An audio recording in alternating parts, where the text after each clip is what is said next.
दोस्तों, आज हम स्टार्ट कर रहे हैं 12th फिजिक्स का फर्स्ट चैप्टर। और फर्स्ट चैप्टर का नाम है हमारा इलेक्ट्रिक चार्ज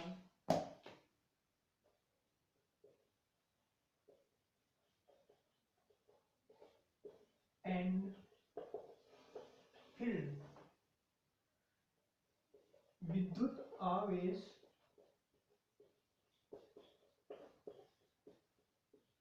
तथा क्षेत्र। विद्युत आवेश तथा क्षेत्र यह हमारा स्थिर वैद्युतिकी के अंदर आता है। ये जो हमारा पार्ट है वो होता है स्थिर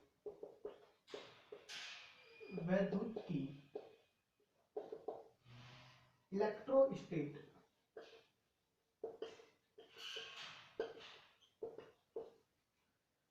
इलेक्ट्रोस्टेट विज्ञान की वह शाखा जिसके अंतर्गत स्थिर आवेशों के बारे में अध्ययन किया जाता है।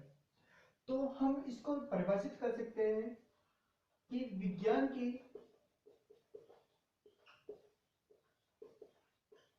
वह शाखा जिसमें स्थिर आवेशों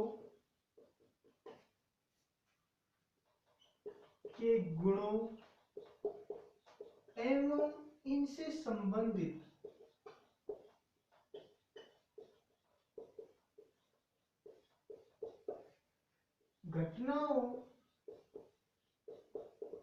घटनाओं में, जैसे इनके कारण लगने वाला बल या इन आवेशों के कारण क्षेत्र, ठीक है, संबंधित घटनाओं के बारे में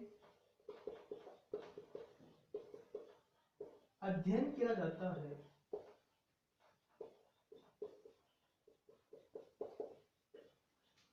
तो वह हमारी स्थिर वैद्युतिकी या इलेक्ट्रोस्टेट कहलाती है। ठीक है, अब इसके अंतर्गत हमारा आता है first chapter electric charge and field, विद्युत आवेश तथा क्षेत्र। तो हम फर्स्ट चैप्टर स्टार्ट करने से पहले इसका इंट्रोडक्शन पढ़ेंगे कि इसमें होता क्या है। ठीक है, तो इसके इंट्रोडक्शन की बात करें तो यहाँ पर हमारा फर्स्ट है विद्युत आवेश। तो हम आवेश के बारे में पढ़ेंगे कि आवेश होता क्या है। ठीक है, तो हमारा फर्स्ट यहाँ पर टॉपिक होगा वो होगा आवेश। आवेश क्या है?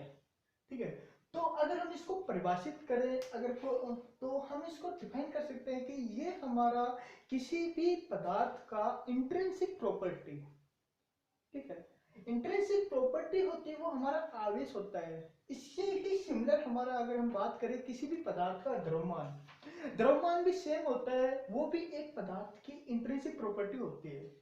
ठीक है, तो हम यहाँ पर इसको डिफाइन, वैसे तो इसकी कोई परिभाषा नहीं है, लेकिन हम इसको डिफाइन कर सकते हैं कि हमारा ये क्या है, किसी भी पदार्थ का मूलभूत गुण क्या होता है, हमारा आवेश होता है।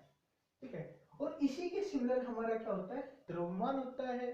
ठीक है, तो हम इन दोनों को रिलेट भी कर सकते हैं कि कोई भी आवेशिक पदार्थ यानी किसी पदार्थ के अंदर अगर आवेश है तो ऑब्वियस उसके अंदर द्रव्यमान होगा। लेकिन हम इससे उल्टा नहीं कह सकते कि किसी भी पदार्थ के अंदर अगर द्रव्यमान है तो उसके अंदर आवेश होगा। ठीक है, अब हम बात करें कि हमारा ये जो आवेश है आया कहां से। सबसे पहले इसके बारे में किसने स्टडी की, तो इसकी हिस्ट्री के अगर हम बात करें तो हिस्ट्री, यूनानी जो साइंटिस्ट था 600 ईसा पूर्व, 600 बीसी, 600 बीसी के अंदर जो यूनानी साइंटिस्ट थे थेल्स, उन्होंने सबसे पहले इसकी प्रॉपर्टी के बारे में अध्ययन किया। उन्होंने देखा कि हम अगर एक एम्बर की छड़ लें और एक हम लें ऊन, उन दोनों को यदि हम घर्षण करवाएं तो एक पदार्थ के ऊपर यानी उनके ऊपर क्या आ जाता है, आकर्षण करने का गुण आ जाता है। ठीक है, यानी कोई भी हल्के पदार्थों को वो आकर्षित कर सकते हैं। तो यानी घर्षण के कारण वो दोनों पदार्थ जो है आवेशित हो रहे हैं। ठीक है, इसके बाद आता है हमारा 1600 ईस्वी में, 1600 ईस्वी में गिलबर्ट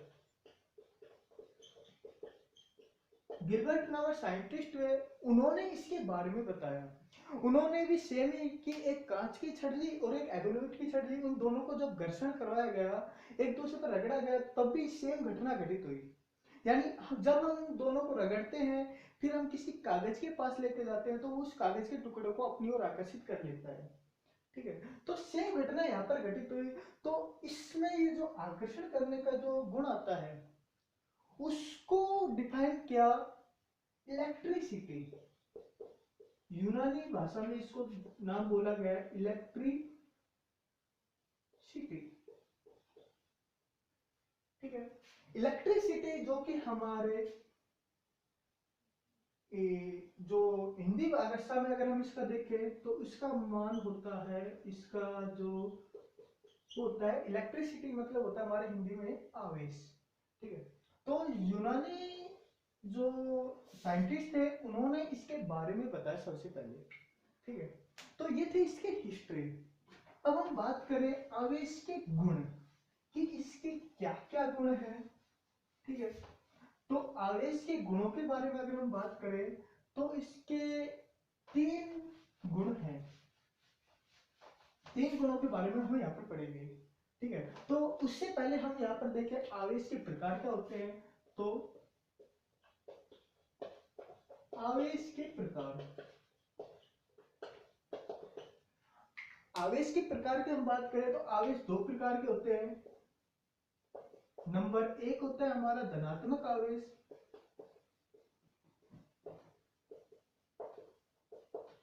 और सेकंड होता है हमारा ऋणात्मक आवेश।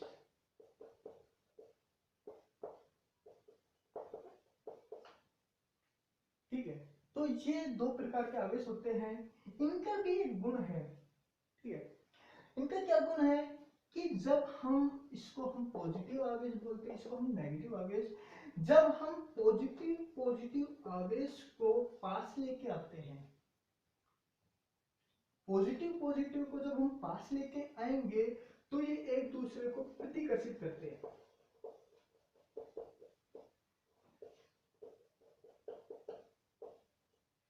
ठीक है, और जब हम नेगेटिव को पास लेके आएंगे तो भी ये एक दूसरे को प्रतिकर्षित करते हैं।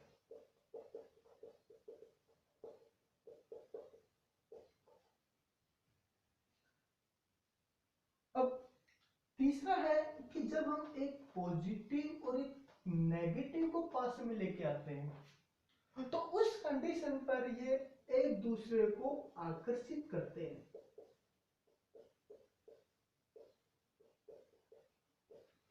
मतलब समान को क्या करते हैं, ये प्रतिकर्षित करते हैं और विपरीत को आकर्षित करते हैं। ठीक है, अब इसके मूलभूत गुण हम देखें तो हमारा टॉपिक है आवेश के मूलभूत गुण। आवेश के मूलभूत गुण,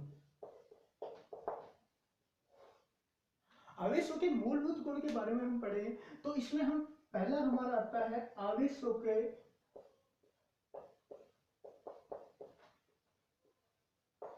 योज्यता का गुण।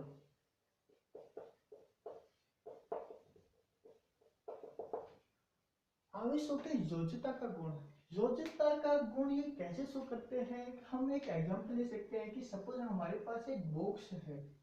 ठीक है, इस बॉक्स के अंदर हमने छोटे छोटे गोले रख दी। ठीक है, तो अब हमसे पूछा जाए कि इस बॉक्स के अंदर कुल कितने बोले हैं, कुल कितने बॉल्स हैं। ठीक है, तो हम यहाँ पर बता सकते हैं कि इस बॉक्स के अंदर 1 2 3 4 5 6 7 बोले हैं। ठीक है, तो इसी प्रकार हम ये बता सकते हैं कि कोई हमारे पास एक निकाय है उस निकाय के अंदर हमारे पास आवेश है, सपोज एक Q plus 2Q plus 3Q minus 5Q। तो अब आपसे पूछा जाए कि इसके अंदर कुल आवेश क्या है, ठीक है। तो हम यहाँ पर कुल आवेश बता सकते हैं, इन सभी का योग करेंगे, ठीक है। इन सभी का योग करेंगे तो हमारे पास आ जाएगा कुल आवेश plus Q plus 2Q plus 3Q minus 5Q। तो कुल आवेश कितना आ गया हमारे पास से प्लस Q। तो इसके अंदर जो टोटल जो चार्ज है वो क्या हमारा प्लस Q आवेश है, ठीक है। तो इसके अनुसार हम कह सकते हैं कि किसी भी निकाय में,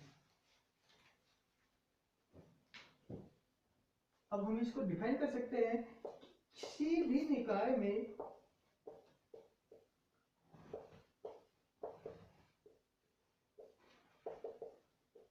कुल आवेश निकाय में उपस्थित सभी आवेशों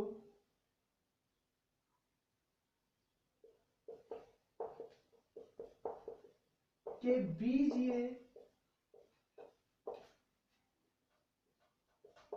योग के बराबर होता है,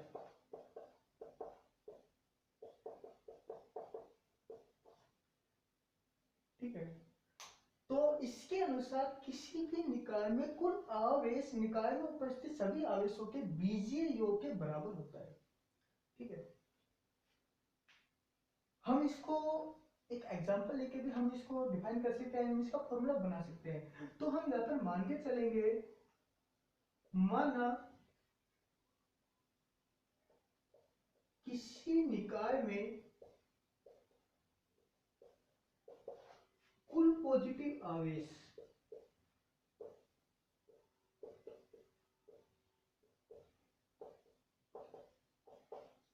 धनात्मक आवेश को हम लेके चलेंगे प्लस पी क्यू, और हम आवेश को जनरली क्यू के द्वारा रिप्रेजेंट करते हैं, ठीक है। तो हम मान लेके चले, माना हमारे को एक निकाय है, उसमें कुल धनात्मक आवेश है हमारे प्लस क्यू है, तथा ऋणात्मक आवेश है हमारा माइनस एन क्यू। तो निकाय में उपस्थित कुल आवेश, निकाय में उपस्थित कुल आवेश वो होगा हमारा बराबर पॉजिटिव आवेश कितना है हमारे पास प्लस क्यू, क्योंकि हम जानते हैं कि निकाय में उपस्थित सभी आवेशों के बीजीय योग के बराबर होगा। तो इसमें हमारा प्लस क्यू आवेश है पी क्यू, और माइनस हमारा माइनस एन क्यू। तो यहां से आ जाएगा P minus N multiply Q, ठीक है। तो हमारे जो निकाय है उसके अंदर इतना आवेश होगा। अब हम इससे ये भी बता सकते हैं कि हमारा जो निकाय है वो धनावेशित होगा या ऋणावेशित होगा, ठीक है। वो हम इसके अकॉर्डिंग बता सकते हैं। तो हम केस लेके चले, केस फर्स्ट, यदि P minus N greater than 0, यानी ये जो हमारा मान आया है P माइनस एन, इसका मान 0 से बड़ा हो, ठीक है। तो उस कंडीशन पर हमारा जो निकाय होगा धनात्मक होगा, क्योंकि उस कंडीशन पर हमारे जो पॉजिटिव आवेश है उसका मान ज्यादा होगा नेगेटिव आवेश की बजाय, ठीक है। केस सेकंड, यदि P minus N less than 0, ठीक है। तो इस कंडीशन में हमारा जो निकाय होगा ऋणावेशित होगा, ठीक है। ये तो हमारा फर्स्ट प्रॉपर्टी हो गया। अब सेकंड प्रॉपर्टी की हम बात करें,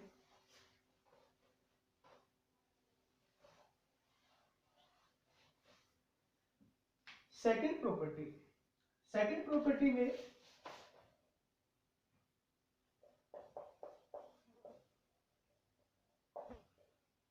आवेशों के संरक्षण का नियम।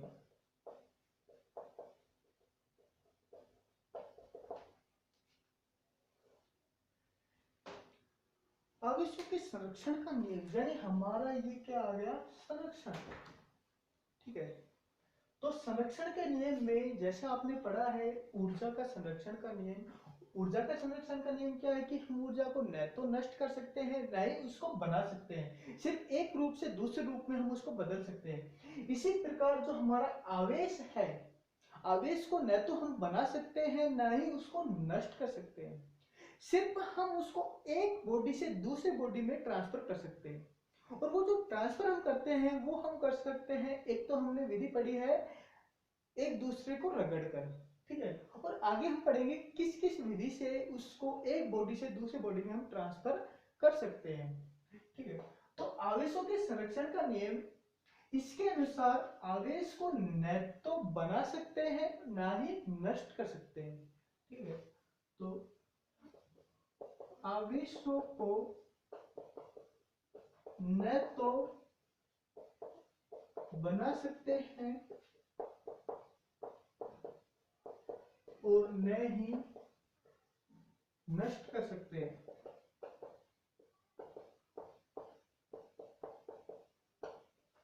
सिर्फ एक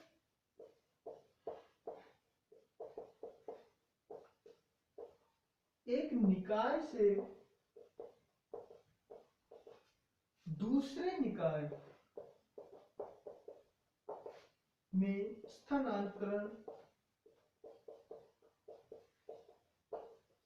कर सकते हैं।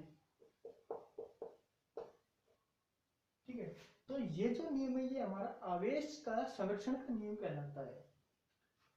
अब इसके बाद आता है हमारा, इसका अगर हम एग्जांपल बात करें, एग्जांपल जैसे हमारे नाभिकीय अभिक्रियाएं, ठीक है, नाभिकीय अभिक्रियाएं हैं वो भी हमारे आवेश के संरक्षण का नियम की पालना करते हैं।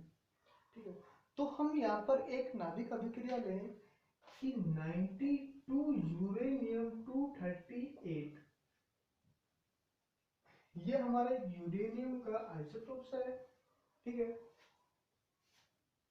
इसका जब विखंडन होता है तो विखंडन के दौरान हमारा एक अल्फा कण निकलता है यानी हीलियम परमाणु। अब यहाँ पर देखिए किसी भी नाभिक है हमारा, कोई भी मान लिया कोई परमाणु है, उसमें एक नाभिक होगा और उसके चारों ओर क्या होंगे, इलेक्ट्रॉन गति करेंगे। ठीक है, और हम जानते हैं कि जब कोई नाभिक निरावेशित होता है तो इसका मतलब नाभिक में जितने प्रोटॉन है उतने ही उसी कक्षा में इलेक्ट्रॉन है। तो यहाँ पर देखिए हमारे दो प्रोटॉन यहाँ से बाहर निकल रहे हैं तो इतनी ही संख्या में यहाँ पर क्या निकल रहे हैं, इलेक्ट्रॉन बाहर निकल रहे हैं। तो यानी हमारे दो इलेक्ट्रॉन यहाँ से कम हो गए, तो यहाँ पर देखिए हमारे टोटल इलेक्ट्रॉनों की जो संख्या है वो क्या होगी, 92, और यहाँ पर हमारे इलेक्ट्रॉन की संख्या क्या होगी, 2। अब दो इलेक्ट्रॉन कम रह गए, तो दो इलेक्ट्रॉन कम हो गए तो हमारा यहाँ पर क्या आएगा, इलेक्ट्रॉन हमारे क्या आने, संरक्षित होने के लिए 90 आने चाहिए। ठीक है, तो इसका मतलब कोई भी यहाँ पर परमाणु आएगा उसका परमाणु क्रमांक 90 होना चाहिए। तो 90 परमाणु क्रमांक पर होता है हमारा थोरियम, और उसका द्रव्यमान कितना कम हो रहा है, 234। ठीक है, तो ये जो इक्वेशन है, ये इक्वेशन भी हमारे आवेश के संरक्षण के नियम की पालना करते हैं।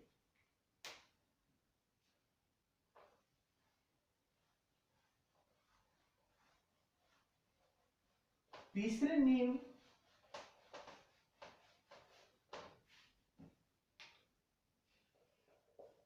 नंबर 3, तीसरे नियम की हम बात करें, तीसरा नियम हमारा होता है आवेशों के क्वांटीकरण का नियम।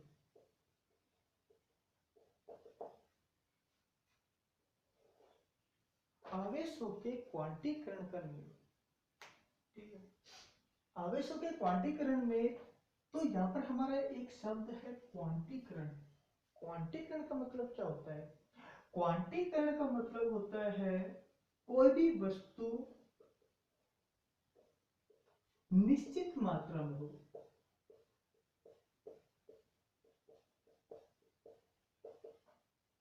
यानी हमारा जो क्वांटीकरण का मतलब होता है कि कोई भी वस्तु हो वो हमारी निश्चित मात्रा में हो। निश्चित मात्रा का मतलब कि हमारे जो संख्या हो वो पूर्णांक हो। सपोज हम किसी दुकान पर गए और दुकान से हमने बोला कि हमें पेन दे दो, तो वो हमें निश्चित मात्रा में देगा। या तो हमें एक पेन देगा या पूरा पैकेट देगा। पूरे पैकेट के अंदर भी क्या होंगे, 5 होंगे या 10 होंगे, ठीक है। क्या हो सकता है कि 5.5 पेन होंगे या 4.5 पेन होंगे, ऐसा कभी पॉसिबल नहीं है, ठीक है।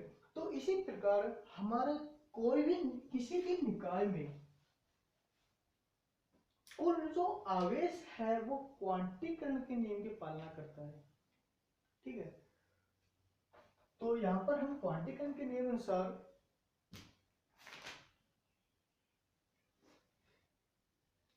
क्वांटीकरण नियम के समझने के लिए हमारे यहाँ पर 2 कथन दिए गए हैं कि किसी भी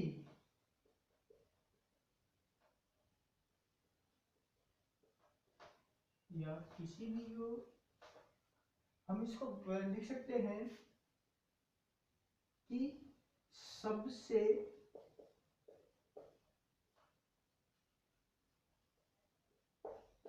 छोटी मात्रा में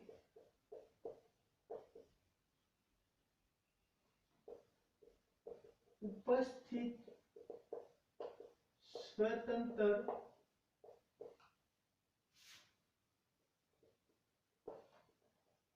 आवेश इलेक्ट्रॉन के आवेश के बराबर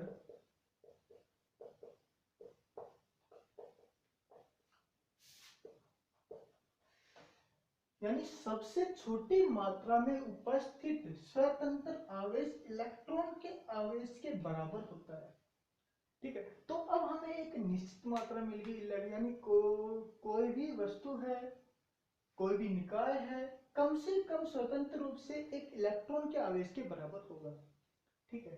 अब इसका जो सेकंड कथन है उसके अनुसार किसी भी निकाय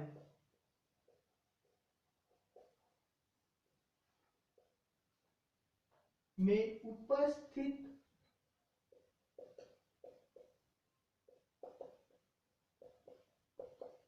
आवेश या एक निकाय से दूसरे निकाय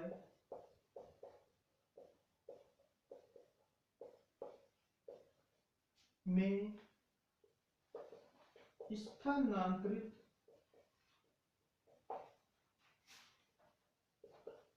आवेश इलेक्ट्रॉन के आवेश के पूर्ण गुणज के रूप में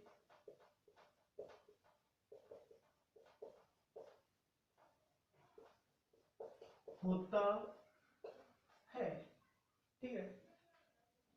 यानी किसी भी निकाय में उपस्थित आवेश या एक निकाय से दूसरे निकाय में स्थानांतरित आवेश इलेक्ट्रॉन के आवेश के पूर्ण गुणज के रूप में होता है, ठीक है। अर्थात यदि निकाय में कुल आवेश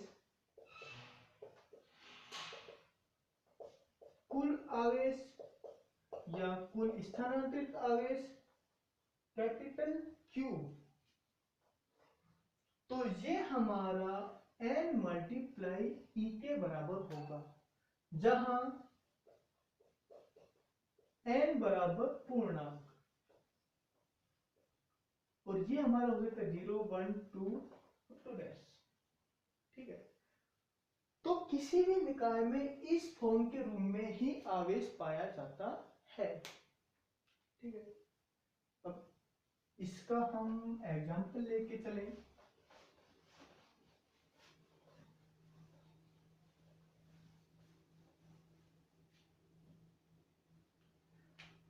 एग्जाम्पल, क्या किसी निकाय से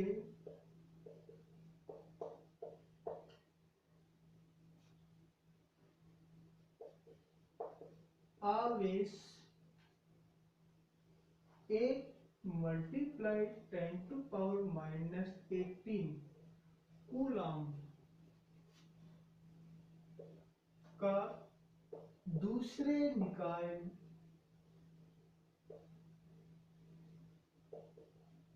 निकाय में स्थानांतरण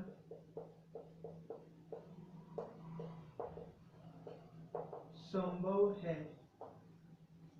क्वेश्चन है, क्या किसी निकाय से आवेश 8 मल्टीप्लाई 10⁻⁻18 कूलम्ब का दूसरे निकाय में स्थानांतरण संभव है क्या? हमें इसको फाइंड करना है कि या क्या ये आवेश एक निकाय से दूसरे निकाय में स्थानांतरित हो सकता है क्या? तो इसको ज्ञात करने के लिए हम ये सूत्र का यूज करेंगे, इस सूत्र का। तो कुल आवेश क्या हो रहा है यहाँ पर हमारा, यानी हमें गिवन है कैपिटल Q,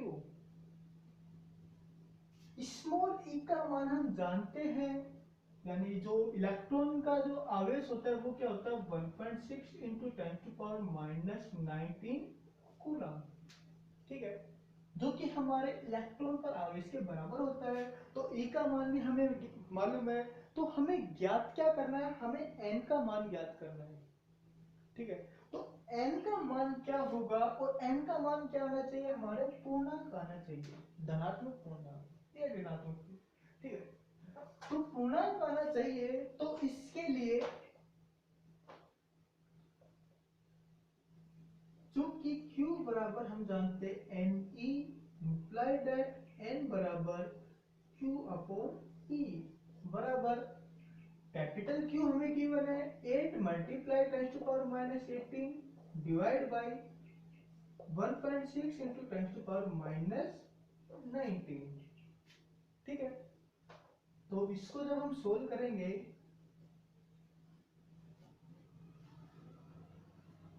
तो ये हो गया हमारा 80 डिवाइड बाई 16, यहाँ पर माइनस है तो ऊपर जाएगा तो प्लस 10⁻⁻18 मल्टीप्लाई 10⁻+19।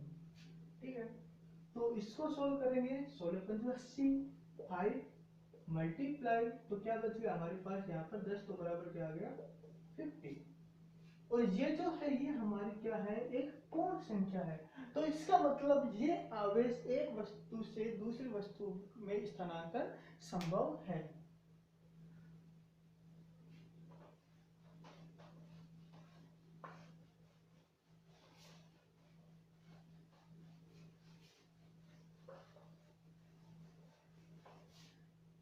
अब इसके बाद आता है हमारा, तो हमने यहाँ पर पढ़ा आवेश क्या होता है, आवेश के मूलभूत गुण। ठीक है, तो अब हम पढ़ेंगे आवेश का स्थानांतरण।